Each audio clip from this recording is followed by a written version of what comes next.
If there were one missing piece that you could put into your business and put it in right away, what do you think that would be? Well, before we get into that missing piece and how you can leverage and grow and blow up and scale your business, we're going to cue our intro and then we're going to talk about that. Welcome to Business Insights with Matt Milia. I'm your host, Matt Milia, and in this podcast, we'll talk about the real, raw, uncut business success secrets you won't find anywhere else. Follow my journey from entry level to CEO. We discuss real actionable items you can plug into your business right away. To subscribe to our weekly top tips, you can go to www.mattpodcast.com and join our community of elite high-level performers. And if you're interested in our inside sales company, you can go to www.appointmentstoday.com to jump on a free strategy call. And now, stay tuned for our podcast.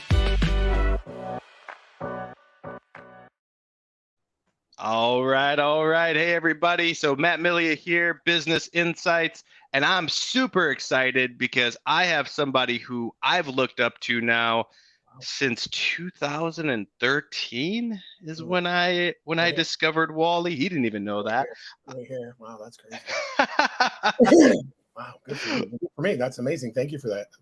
Absolutely. Well, Wally, thank you so much for jumping on. I'm super stoked. Thank you. Well, so for everyone that's watching, I'd love for you to kind of just give a little background on you and your journey in business and real estate.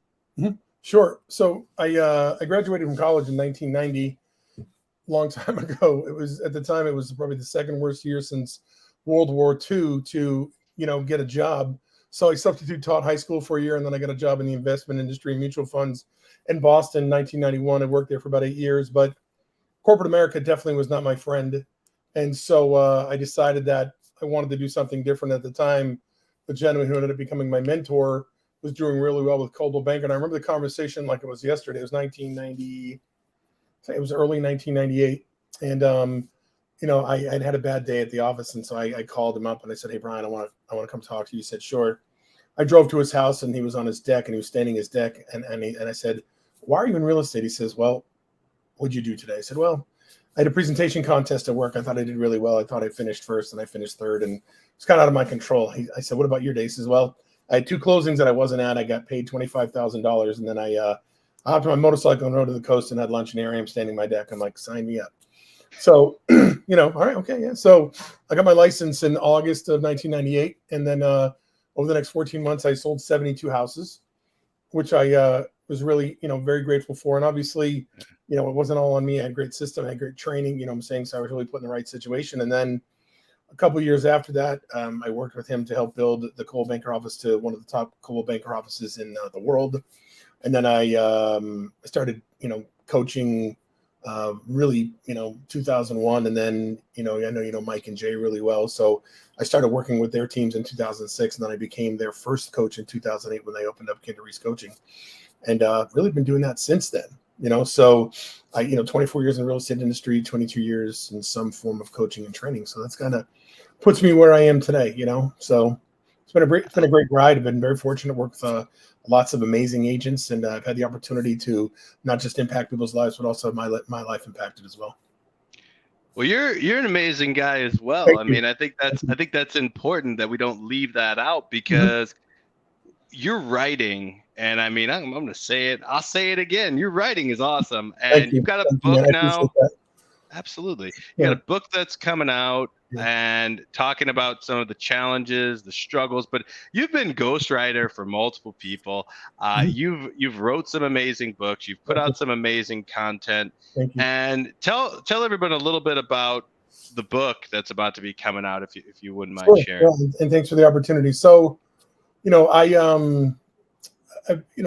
lot of people had tough lives. I had a tough life, and I made a lot of bad choices, had a lot of rough things happen to me, and then I did a lot of bad things, hurt a lot of people, and I've learned a lot of lessons along the way. If you're fortunate, you never hit rock bottom in life, and I can tell you it's not a fun place to be. And I kind of hit rock bottom back in 2019 after a really toxic relationship. And I just, it was just one bad decision after another. And every time it happened, I just didn't recover well. And I considered heavily in October 2019 taking my life. And then, I had kind of a flashback to when my dad died when I was 23, and just remembering how hard it was on my sisters and me and how it impacted my life so negatively. And I just decided I want to do that to my 4 kids. And so, the last few years I've really been working hard on myself. And, I realized that there are lots of people, especially entrepreneurs and salespeople, who aren't able to live their life, their dreams, to create the success they want because they have challenges and issues that they faced since they were young that they haven't worked through. And so, they're just not able to create for themselves, as Cliff Freeman calls it, time freedom, money freedom, and location freedom. And so, my book is about how I overcame what I experienced and how I overcame those things. And, how by taking radical responsibility for our lives and our decisions and what goes into our head, how we can change things. And no matter how old you are, how late you think it might be, that you still have a chance to create a great life for yourself. So that's it in a nutshell. I love it. What's the book called? It's called Tragic Hero, Picking Up the Pieces. That. If you don't follow classic literature, tragic hero is not a hero. It's not like the hero. It's more like somebody who makes a bunch of bad decisions and gets arrogant and haughty. And as a result of those bad decisions and being arrogant and haughty, they have a huge downfall. And then, they realize the error of their ways and how it happened. And they basically then it's all about them, working their way back to where the point where people look at them and see that they finally rebuilt their lives. And people finally understand what that person went through. And they're only a hero because of overcoming all the stuff they created to themselves, created for the bad stuff they created for themselves. So it's not truly like a hero, but it's more like a story of redemption. But you know how relatable that is? Because think about it like this. You have all these people that are, they might be at the top of their game and things are amazing. And from the outside looking in, it looks like a perfect life. But then when you really dig deep and you get to the inner core, it's kind of built on a house of cards where, and it's not just necessarily a house of cards it's not necessarily a house of cards because of financial instability or things like that. It's sometimes in a case where a lot of these folks that so many people they put up on this pedestal, or they think they're the greatest thing since sliced bread. They don't always see that journey, everything that went into there. So that's amazing that you were able to articulate that, put that on paper, and I have a feeling that's going to go very, very well for you.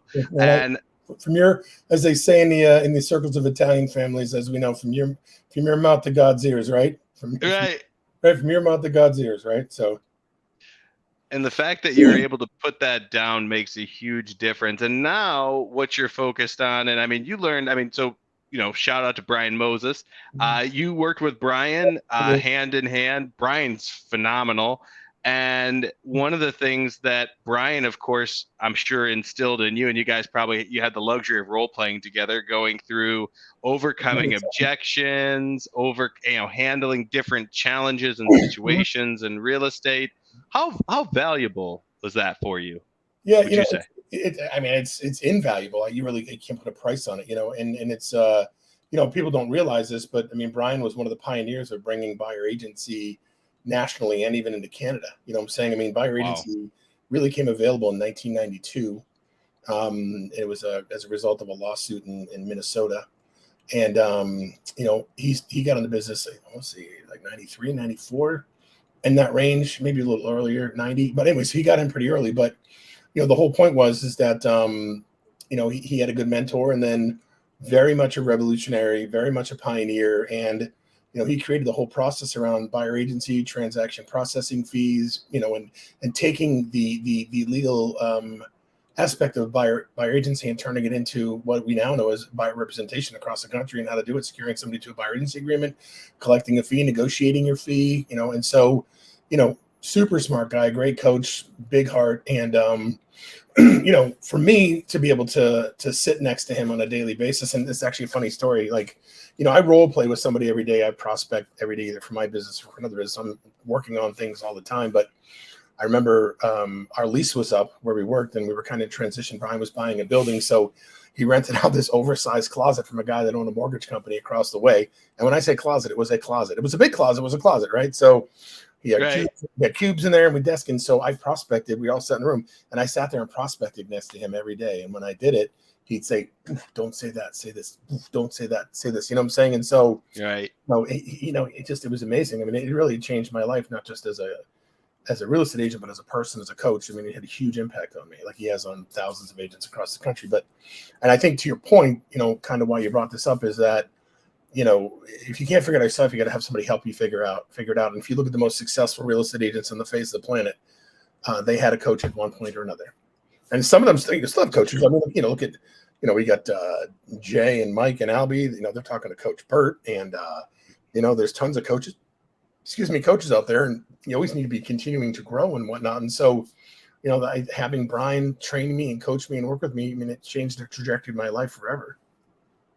Well, even Michael Jordan had a coach outside of Phil Jackson, Tim Grover. Same with Kobe Bryant. I mean, all these elite athletes and these superhumans that we, of course you look at and you're like, these guys are just absolutely right. They're amazing. And yet they all had coaches, and it's that person that pushes them a little bit extra. And if you guys are looking for a great coach, I'm talking to one right now. We got Wally on here. I'm clearly not paying you enough for this. Holy cow. In fact, I'm not paying you anything for it. So clearly. Hey, we're both helping each other though. So phone sales. Sure. Yeah. Phonesalessecrets.com, guys. It's a great place to go to check out what Wally's got going on. The reason behind this is because Wally actually teaches on one of the most important elements of calling. And before I get into that, Wally, what do you teach on with the calling? Go ahead. Oh my goodness. Yeah, everything. I mean, there's everything. And here's the thing. And so this is, I've done a lot of research on this, and just to understand it at a high level. But the phone is still important in the whole sales process. This, you have a company that sells people on the phone, like you. That's how you make your living. And so it's funny. The internet, I think it hit the ground in 1995. It finally was made available to the public in 1995. I want to say April of 1995. Right. I remember seeing articles. They're like, "Oh, you're never going to buy anything again at a store. Brick and mortar is going to go away. You're going to buy everything off the internet." You know what I'm saying? And there were some industries that were crushed by it: travel, legal, insurance, stuff like that. But fact of the matter is that you're still buying cars and houses and everything. When you still have to have a conversation, and you've got all these people jump up and down, do video, do social media, and you have to do it because that's where people are going to find you. But at the end of the day, you still need to get somebody from the doorstep through the front door, right? Yep. So the fact of the matter is that 40% of existing, not existing, but of experienced salespeople and 80% of new salespeople in every industry suffer from some sort of sales call reluctance. Okay. And compound that by the fact that 65% of all salespeople have a very strong need to be liked. So a lot of people aren't able to break through what they need to break through to get to the point where they're going to have a conversation with somebody and either get an appointment set up or nurture them and whatnot. So I teach people on both sides of the coin. So how to conduct a sales call properly, how to set goals, how to track your numbers, scripts, dialogues, objection handling, all the nonverbal aspects of prospecting, tone of voice and pace, pitch, speed, matching and mirroring, pacing and leading, how to listen for things, to hear what's not being said. So, so it's every aspect of being on the phone, both, nonverbal and verbal, and then also what it takes to overcome the challenges that are facing you that keep you from wanting to pick up the phone. And, there's two types of call reluctance. One is, I don't know what to say, when to say it, how to say it. My confidence level about what to do is not there. And so I'm likely not going to do that, but you can overcome that with some practice, right? The other one is a literal, emotional, psychological blockage that you have, for lack of better terminology, because of some things that have happened in your life where you've created what I call hidden identities about you believe you can and can't do. And so if you have that, the first thing I do is teach people how to overcome that, and then how to get on the phone, and then how to be really good on the phone, and not just how to be good on the phone, but also how to actually do what you do, which is, progressive profiling, contact somebody, build a relationship, capture information, build that relationship over time, stay in touch with them, and become, in their mind, the end all be all, gold medal, winner of solving their needs or their problems. Yep. I love that. And it's such a lost art. And I want to circle back, because there was something that you said in there that was really profound, that I think that a lot of people, if they weren't really listening, they would just brush by it. I think that it's something that we need to really look at. So the way that I look at with any sale, any process, any system, if you look at it as the approach of a funnel, and we look at it, the top of the funnel is the external appearance, the hey, this is what I do, this is who I am, Mhm. this is how I do it. That's your video portion. Of course, it's very important. Mhm. But then you've got that next step, which what system do you have in place? What tools do you have to make sure that if the person wants to get a hold of you, they can? Mhm. And then when they go to get a hold of you, what do you say to that person? How do you convince them? How do you persuade them? So Mhm. you are almost, I would say, the mofu bofu, the middle of funnel, bottom of Yeah. funnel. We're like Yeah. right in that little sweet spot area that converts to a Mhm. sale. Yep. And with what both of us are doing, one of the most important things I said in the very beginning, we're going to talk about the one most important element in your business. And of course, I'm going to be a little bit biased because I have an inside sales company, and hey, we train people to be good at inside sales, but Mhm. I believe that the real estate model itself is broken. And the reason why I say that is because think about this, before there was internet leads, right?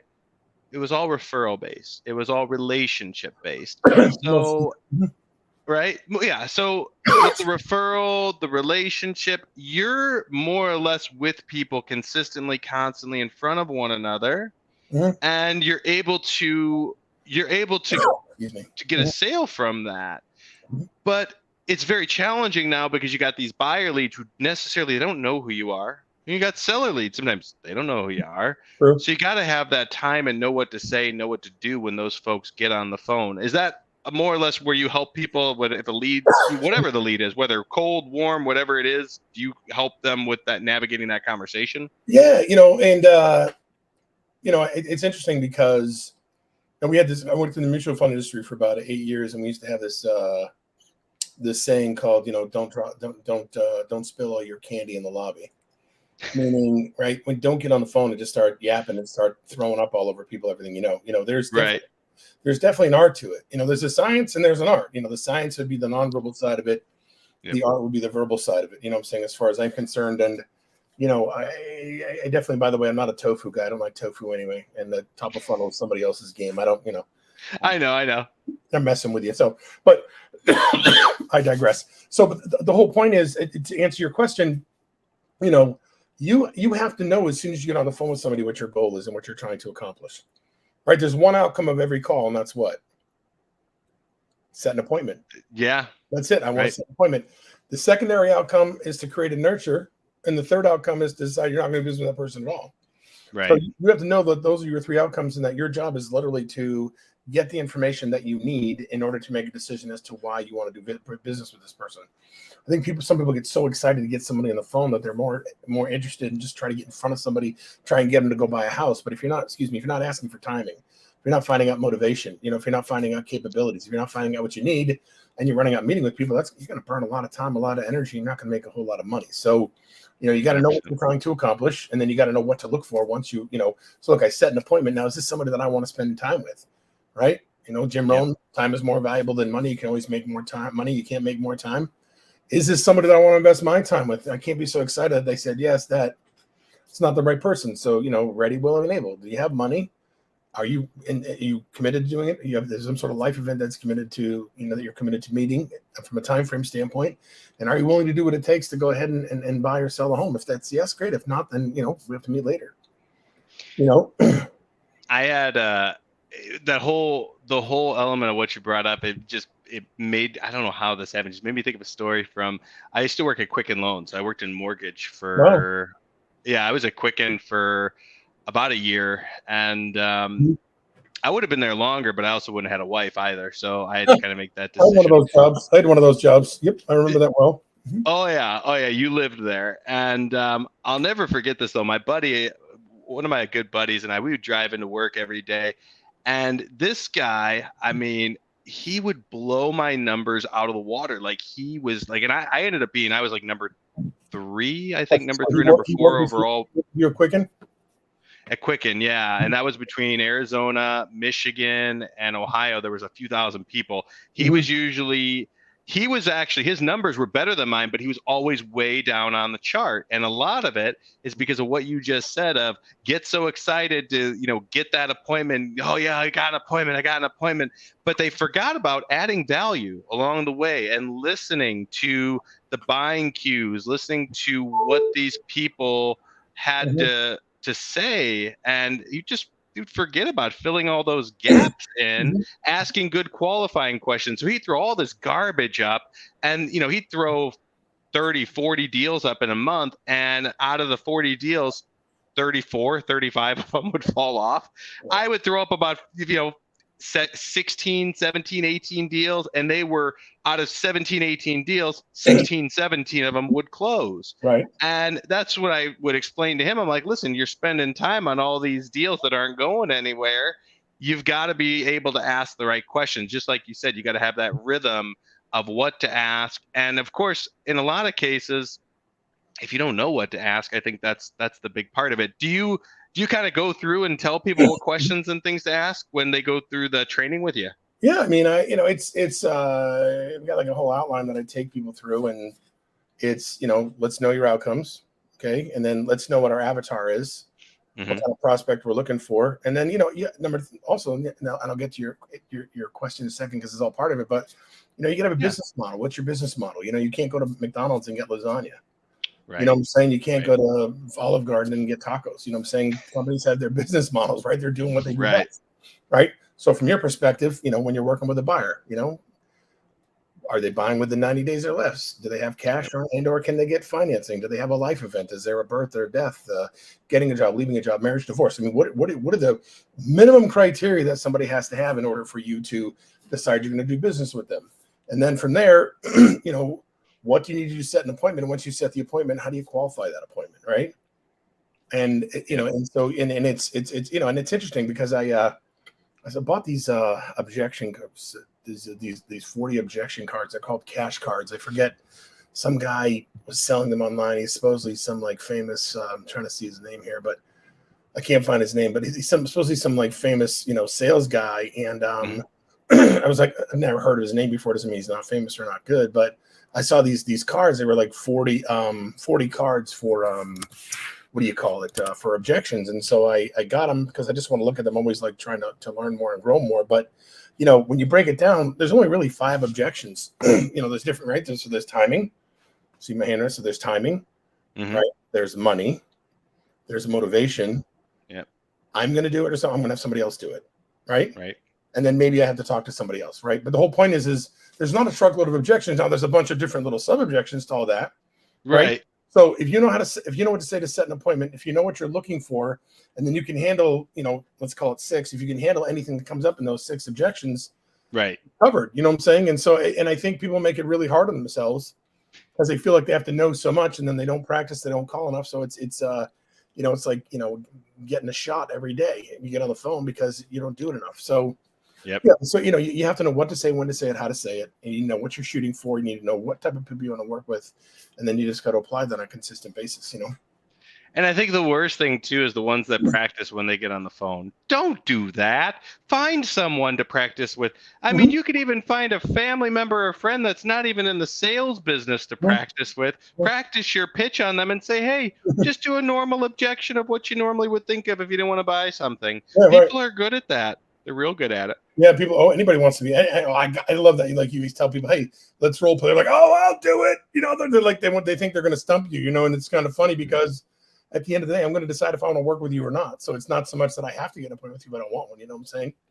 Yes, So, I'm so glad you say that because one of the things I always train my guys up on, I say, listen, it's about focus on a quality conversation and extract as much information. You got to come in like you're an investigator and come in and ask great questions. One of the I think this was, I don't know if this was Jordan Belfort, but it was one of these things that I remember back from when I was watching. And it said, you remember Columbo, where yes. Columbo would go in and he would Oh just be my like all like stumbling upon God. something. Oh, hey, by the way, Can like, you tell me, ma'am, on the with that eye thing? right, Can you tell me, ma'am, on the Sunday? Right. So. right, right. Mhm. You got to have though that natural inquisitive curiosity. And there's no shame, and I want to, for everyone that's watching, because we have a lot of loan officers, agents, insurance agents, just business owners in general, but we have a lot of folks that watch that are in this financial end of the business, and one of the biggest challenges a lot of them have is that they're, oh, I'm not good at being naturally inquisitive on calls or whatever the case may be. Well, one, no one's not we're not born that way, and it takes practice. But if you don't want to get good at it, that's where guys like us come into handy, because they can hire an in-house person and have you help them coach that in-house person, or do it for them, or you get a done for you system through us. So it's Mhm. a matter of figuring out what you're going to put your focus into. I mean, that's how I look No, at I it. agree. I agree. And that kind of speaks to the business model conversation you brought up a little bit earlier. Yeah. I mean, think of one business where you work with somebody where they're efficient, where they do everything. There Yeah. isn't. There isn't. No, there's not. There Not really isn't. I mean, unless maybe you're like a dog groomer, you know what I'm saying, where you have the Yeah. dogs, tethered to the pole and you're doing everything yourself. But there's very few businesses where It's you're going to true. be successful, where you can scale, where you can create an even bigger, better opportunity for yourself, where you do everything yourself. And I think what I tell my coaching clients is that nothing is quote permanent or terminal, right? You're never going to have to prospect forever all your own. Right. You're never going to have to process transactions forever by yourself. You never do marketing all by yourself. You can always do it until you can pay somebody to do it, and then you pay somebody else to take over that, right? Which is where your organization comes in huge value for people, because you've got a proven system, you've got great trained people, you've got proven results, and as soon as I can afford to hire you, I should hire you, because you're doing for me what number one isn't the best highest and best use of my time, isn't the most dollar Right. productive activity for me, and yet it gives me the bandwidth to go ahead and do a better job and build my business. And 100%. right, no employees to manage, no benefits to take care of, no reviews to do, Right. no tracking to take care of. It's like the Ron Popeil, Showtime Grill, set it and forget it. Let's talk every week. So, Right. right, it's not unlike that. It's a little more involved in that. But the whole point is and there's a book called Predictable Revenue, that Oh yeah, was great book. written about the basically the growth of Salesforce, right? Taking Salesforce from a $1 million company to a $10 million company in a year, or Yeah. something like that. And the whole premise of that book is segmentation. Letting people do what they do best, and there's account managers, there's business development reps, there's inside salespeople, there's outside salespeople. And you let the people who are best at what they do what they do, and you do what you do best. And so It's true. that's the key important distinction here. If you're going to hire somebody to replace you in a specific part of your business, you got to make sure, number one, that you have the financial wherewithal to do that, It's right? true. You know what I'm saying? I mean, you don't want somebody to spend their last X number of dollars on buying your product where they No. where they can only afford you for 1 month, Right. No. because it's going to take you 90 days to at least have them start seeing some results, right? 60 to 90 Oh days. yeah. Yeah. Yeah. Yeah. I mean, you get appointments pretty quickly, but for them to start turning those things into Right. dollars, it takes a few months. And real estate sales cycle is 90 days, right? So the Yep. whole point is if you're going to replace somebody in your business, you got to make sure you have the financial wherewithal to do it, and that you understand when you're replacing that person that you can still give them the feedback that they need to get the results that they want, and then you'll know if what has replaced you is working or not. So anyway, got a little bit off the beaten path here, but No. okay, You picked. we didn't. Okay, so anyway, the whole point It's true. okay, right. The whole point is that you want a model that works well for you, and that means at some Hundred point you're not percent. going to do it all yourself.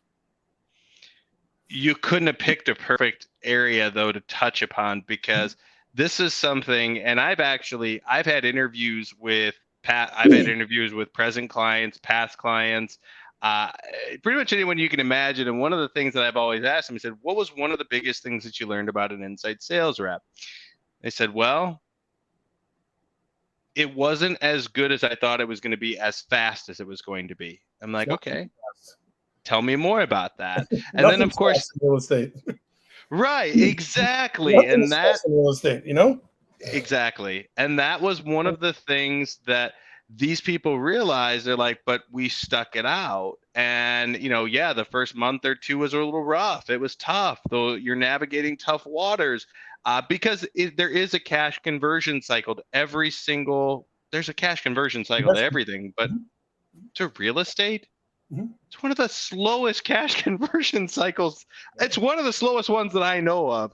I could be wrong. There could be other ones that are slower, but it is very slow. But that's why there's huge rewards in the end when it closes, when the deals are funded. And for those that invest the time, now of course there's always, and I'm going to go back to Vern Harnish, scaling up. There's three challenges generally in any business. There's either a skill problem, there's a tool and system problem, or there's a people problem. And I always look at it with, I think that's skill, tool, and system. Oh, maybe data. Well, Data might be. Well, that's not in every business, but in the sales side of the business, yeah, it's Yes, in the sales side, yes. Tools, data, effort, and skill, right? And effort and Right. skill will be into the people side of things, yeah. Right. So, and that's where a lot of times business owners are always like, well, it's the people, or it's, or then of course the people are like, well, it's the leads. But sometimes it's just a mix of everything. And you've got to be able to really get in there and figure out what the issue is and then solve for it. But also realize that everything takes time to materialize. We just launched a nationwide campaign. I'm super excited about it. You're actually the first person I'm sharing this with on the podcast. But we just launched a nationwide campaign for lead generation, which you've probably seen me in some of the groups being like, hey, I need a referral for this area. Oh, yeah. It's because we're running online advertising, and I am the actual inside sales rep right now for that. Yesterday was one of the most exciting days because I finally delegated it off because I was getting, 8, 9, 10 leads a day, and they're coming at all kinds of weird times throughout the day. I'm picking up the phone, calling them, going through the process. But it's very exciting because that right now is one of the biggest needs especially in the real estate industry, is good, solid, high quality seller leads, and not just leads, people that are actually agreeing to, yes, you can come, have an expert come see my house, have somebody tell me about selling my house. So the reason why I brought that up wasn't for a shameless plug, because we really don't even sell that off to anybody. Shamelessly plug. I mean, people need leads. I mean, you need leads if you're going to be successful. You know what I'm saying? And most people aren't doing a great job. They don't. Go ahead. Sorry. No, you're good. But my point was, the lesson I learned, Wally, was that when I was doing this a few months ago, I was using the wrong system to generate the leads. And just, even though I was, good on the phone, having conversations, they weren't converting like I thought they should have. Now, change the system, change the tool, which I'll tell everybody it's YouTube. YouTube is probably the greatest thing right now since sliced bread when it comes to generating leads. I have generated really solid, high quality leads from there. So why is that important? Because my system, there was nothing wrong with the system. I was the one calling. Arguably, maybe it was me, who knows? But I was making the calls. The calls were going well. But they just were not motivated to take action. So I figured out it was a data problem. Once I fixed that, all of a sudden, everything became exponentially better. And I feel like that's kind of what we do for people in their business. We help them take those elements of their business and fix what's broken. No, and I couldn't agree with you more. I mean, I've referred you to a bunch of my clients and certainly believe in what you do. It's interesting. You must hear, the leads suck. Oh, the leads suck.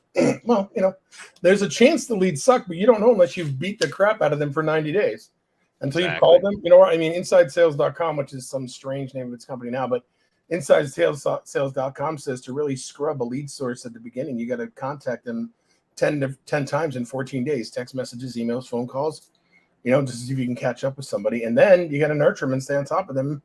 Whether either you got to stay on top of them if they don't connect with you, you've got to nurture them if you do connect with them. And so, most people, number one, and this is where the model's broken too. I get a couple deals. I don't have the time to make 10 contacts, over 14 days. I don't have time to nurture leads. You know what I'm saying? And so, the tough thing as a real estate agent is you're basically, when you do your job and you start selling houses, you're taking yourself out of the one part of the business you really can't afford to take yourself out of, and that's lead generation and conversion.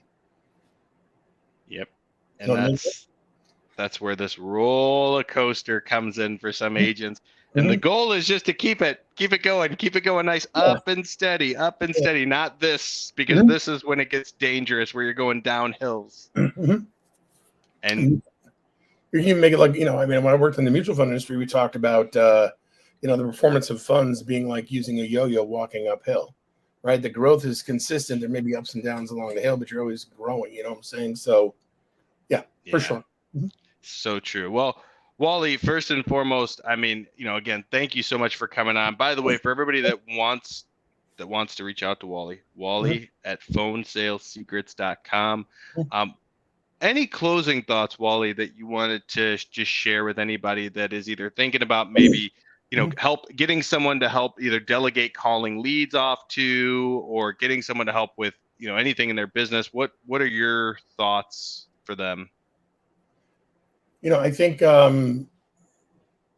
kind of create these benchmarks as to when to bring people on. You know what I mean? So when it comes to the whole prospecting thing and whatnot, because the people have to, like, they got to pay for your service or an ISA service, and they got to pay for leads too. You know what I'm saying? So I tell people, Right.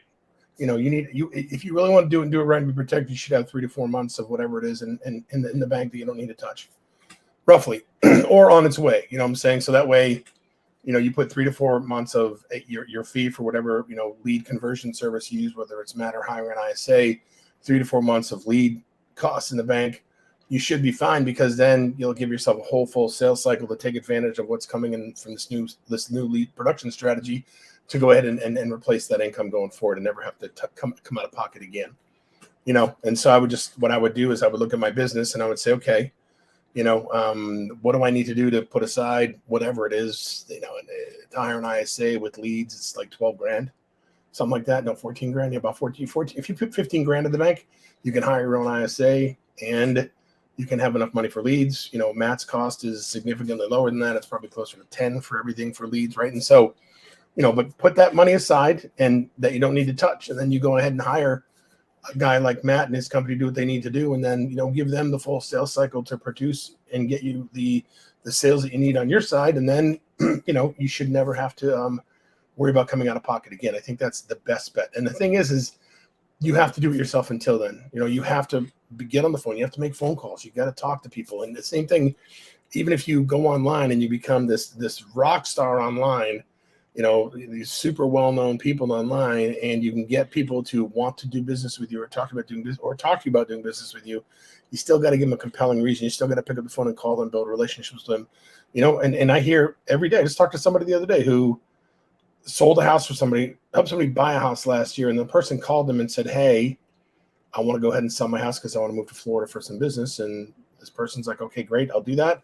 He says, I'm going to Florida, I'll be back. And she didn't take the time to try and get the appointment, trying, where this is going, right? She didn't take the time to make the appointment and get it done. And he went down to Florida and met an agent down there to buy a house. And they said, hey, let me refer you to somebody that works for our company up in Texas. And next thing you know, he's buying and selling a house with somebody else, because we didn't give that person a compelling reason. We didn't have a sense of urgency. We didn't know what to do, when to do, how to do it, and to give people the reason to do business with us in that case. And so that's how the person lost out on the opportunity. So at the end of the day, I don't care what kind of marketing and advertising you do. I don't care how great your social media strategy is. You need to be able to give people compelling reasons over the phone to meet with you, so that you can talk about working with you. Right. And if you can't do it, you better hire someone to do it, so that you have someone to Yeah. at least help facilitate all of Yeah. that. And to your point, they would be better off hiring someone. And listen, again, this is not a paid endorsement. I was kidding at the beginning. They would be better off hiring somebody like you in your organization, because there's nothing to figure out, and they have no monitoring they're doing. They don't have to check and see if you're doing it well or doing it not well. You hire your own ISA, you really can't hire your own ISA until you know everything that you need to do, because you're going to have to monitor that person, give them feedback, give them coaching, tell them, what they're not doing well. You know what I'm saying? And that's obviously, a bigger expense. It's good, Oh great. yeah. You have to know what you're doing. It's a bigger expense and a bigger headache in a lot of cases and again, if you're ready for that, it can be great, but you've really got to have a system in place to do that, Mhm. because it's so funny, because people ask me, well, what's better, a virtual inside salesperson or an in-house inside salesperson? Now, of course, you would think, oh, I'm saying, oh, virtual. I tell them both. I say, listen, do both. And they're like, both?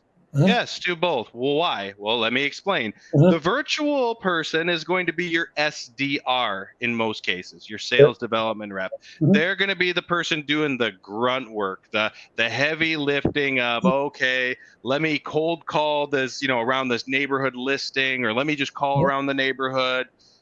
That's going to yield massive returns later in the year, 6 months, 7 months, 12 months down the line. You're going to see massive returns on your investment from having that. You have the in-house person. The in-house person works on, hey, I got these leads that are coming in from, I won't even, I'm not trying to plug them, but we'll just use them as an example. Zillow. I got Zillow Flex leads coming in, and whatever lead you have, I mean, it's fine. Realtor.com, whatever. Whatever these leads are that are coming in, you're spending good money on these leads, right? So, hey, there's a guy that sits right next to me in my office. I'm going to have him work on those. I'm going to have the sales development rep work on stuff that that guy in the office can't get to. You've got a perfect build out. And Right. ultimately, you should be able to use that build out for quite some time, where you've got the power of the in-house and the power of the virtual ISA. And it's just a nice match. You know, and the best thing about that is once you get there and you do what you're supposed to do and take care of it, it'll never go away. Right. And that's because with an in-house person, the only risk with it, because an in-house person, you're going to be able to really groom them, and that, who knows, that person might become your lead listing agent, or if it's, or if it's the finances, that person might become a sales manager from other people in your team. It happens. It happens all the time. Agreed. But what a lot of people miss out on is if that person that you hire in-house, they get another job offer, they get another opportunity. I mean, I literally just had somebody the other day call me and they're like, "Oh my gosh, we had this person. I talked to them months ago. They're like, "Hey, we have an in-house person. We appreciate you." "Hey, no problem. No big deal. I get it." All of a sudden now they're like, "How quickly can we start?" I'm like, "What do you mean? What's going on? What happened to your in-house person?" "Oh, they just quit. No notice, nothing." And I'm like, "Oh." So having both makes a world of difference. So we could have a whole Wally, call on yeah. hiring properly. You know what I'm saying? We could have a whole call on just how to hire properly too. So, can I just direct people to my website real quickly? Would that be okay? Of course, yeah. Because I got a little freebie for them. You know, the only bad thing, well, not the only bad thing, but one of the worst things about sales call reluctance is that it's not going to go away on its own. It's not like a cut. You know what I'm saying? It's not like something you put a Band-Aid and some Neosporin on and it goes away. You have to do the work to make it go away. And I assure you, I promise you, it is virtually impossible to build a scalable real estate business or any business if you're not willing to get on the phone and talk to people. So true. And I'm not trying to be mean or hurtful. Your business will never grow the way you want it to grow if you're not willing to get on the phone and talk to people. It's just the way it is. So, I've got a free mini course I created on my website. It's phonesalessecrets.com. It's a little 5-step program I've come up with to help people overcome sales call reluctance. Go grab it. And then there's a way to schedule a free 15-minute consultation with me if you want to talk a little bit more about it. If you're having problems with prospecting, getting on the phone, scripts, dialogue, skills, hiring an ISA, whatever it is, go and grab 15 minutes. It's free. And let's talk and see if I can direct you. My goal isn't to sell you anything on that call or to try and squeeze you for money. It's just to consult with you, give you some direction, and see how I can help you. All right? That's all I got for you today, man. Awesome. Wally, thank you so much for jumping on, adding so much value. And for everyone that's watching, we'll see you same time, same channel next week. Thanks again, Wally. See you, everybody. Yeah, bye.